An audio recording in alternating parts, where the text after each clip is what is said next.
So guys, the point of this Honestly Abroad series is to give you my super honest opinion so you guys know where to eat, where to book, what to avoid, and you don't make the same mistakes as I do. No sugarcoating and definitely no bullshit. I actually went to Malta last November, guys, with my girlfriend June. So I am a year late, but I promise you I will not be running on this schedule. Anyway, I will be taking you through the Blue Lagoon and Gozo, including what to expect if you're snorkeling, where to watch some epic sunsets, and why some places in Gozo are just better avoiding. So guys, this is the second part of my Malta trip. If you guys want to see the first part, check it out in the description below. It was not part of this new series that I just created, but it went something along the lines of this.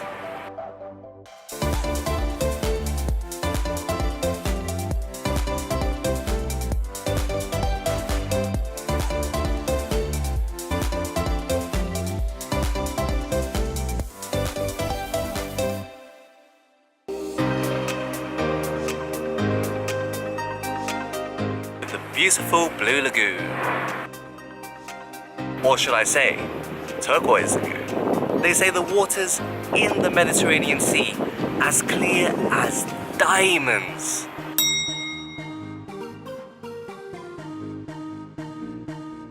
You sure about that? You really sure about that? To be fair, there were waters which were much more Maldives standard.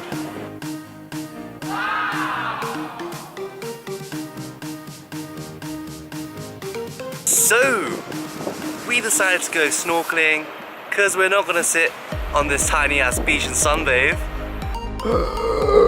And they made us stick on these freaking ridiculous wetsuits, even though it was freaking hot outside. So I was like, what? And then we got into the water, and then I froze to death. Because it was actually freaking cold, guys. It was freaking cold.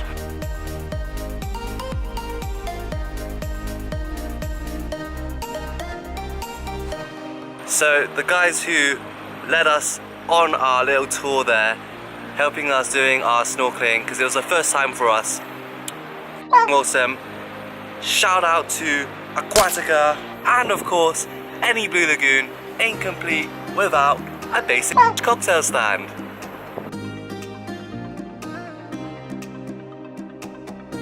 Pina coladas in a pineapple, check.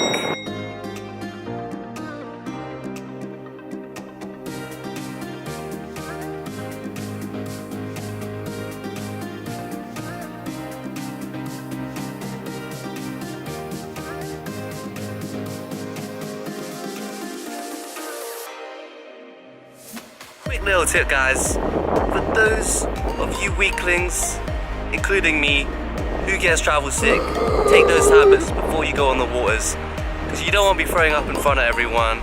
That's disgusting. So, our next stop was Mellieha Bay, and you know what? We had that whole beach to ourselves. Yeah, I like Malta in November, man. We basically had Malta to ourselves, to be honest with you.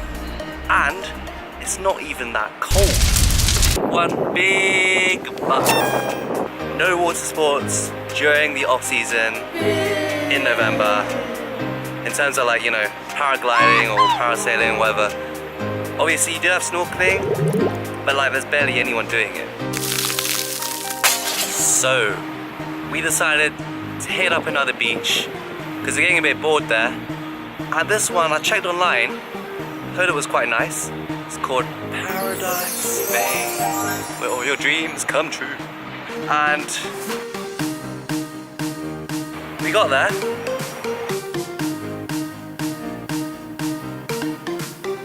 It was high tide, so there was no beach.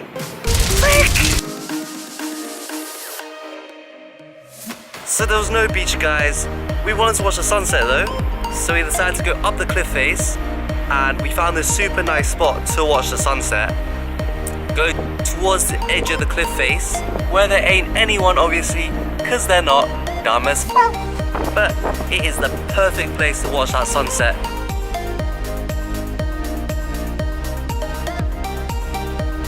Unless, of course, you fall off and impale yourself in the rocks below.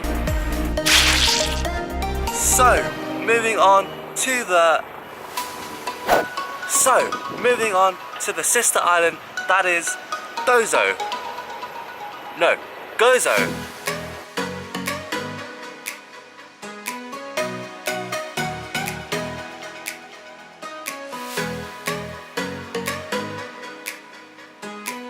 How many attractions are on Gozo?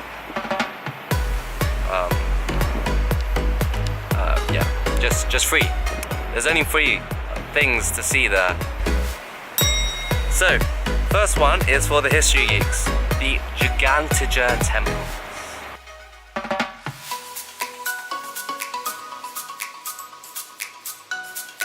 Fun fact, older than the pyramids of Egypt.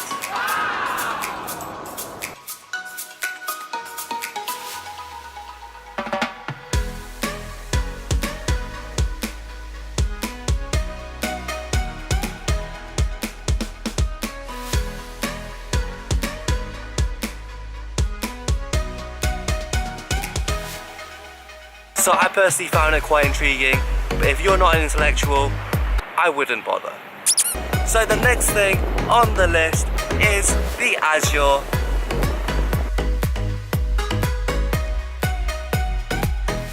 Oh. Obviously the stunning sight that was the Azure window decided to collapse a year before we got there, even though it stood there for the last like 1,000 years. So it decided to collapse last year. Frick! We went anyway and it was still worth it. They have the inland sea there. Because it's a sea in the land.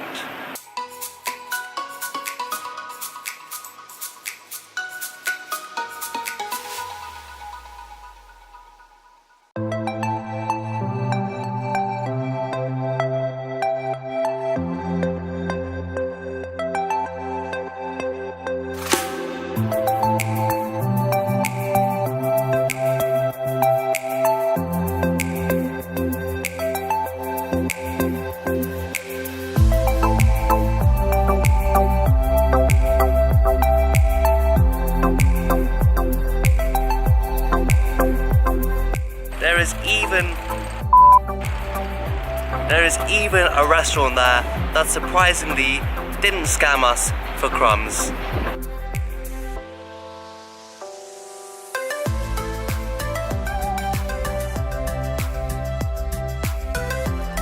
The seafood was stellar.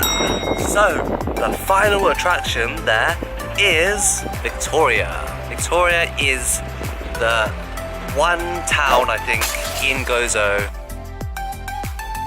It has like a church, like one church, and this place called the Citadella, which is like an old, like fortress thingy. We basically went during the night. It's a bit, but if you do go during the night, you can play hide and seek there. That'd be pretty cool.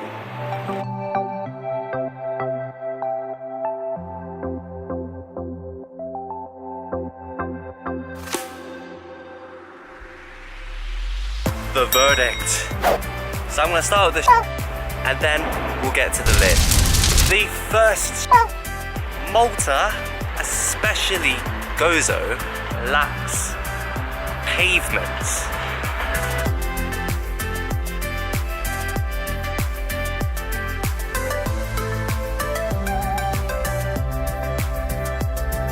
And if there are any, they're usually this wide. Like this wide. Say what? Massive issue I have with Gozo though is the transport. They ain't got trains because the tracks will literally cover half the island, and the bus is an absolute mare. The second issue I have with Malta is there's literally not enough things to do there. It is not the place if you're looking for an adventure, guys. It's a sunbathing location. It is somewhere you can visit like the whole island in like 2 days basically. Say what? The third problem I have with Malta is the tiny beaches. If you don't mind in the summer sunbathing next to a fat old guy, Malta's your place. Moving on to the left. The seafood there, or the food in general, is quite good. You have the Mediterranean diet, you got olives, you got wine, and you got these bang ass oysters. And it's all super healthy for you, especially wine. Also lit is the fact that everyone there speaks English, because it was an English colony. Oh, hello. So you don't go around going like, qu'est-ce que tu dis? Because there's no language barriers. But I actually don't know what a true Maltan is, because everyone there looks like they're English, so. But they are all really nice. And the final awesome thing about Malta is, in November, I don't know about summer, there are no crowds. It's great. This is all based on my experience, by the way, guys. And no queuing, you know, screw that, screw London. Yeah, it's basically super chill. And what am I indifferent about? Cats, cats, cats. Cats. They are everywhere in Malta. I have some at home. They're cute. They're super lazy. But I'm also freaking allergic to them. So I don't know how to feel about that, guys. So on my 5-point scale, guys, that goes from, nah, don't bother, mate, to get your ass down here right now. I would put this one at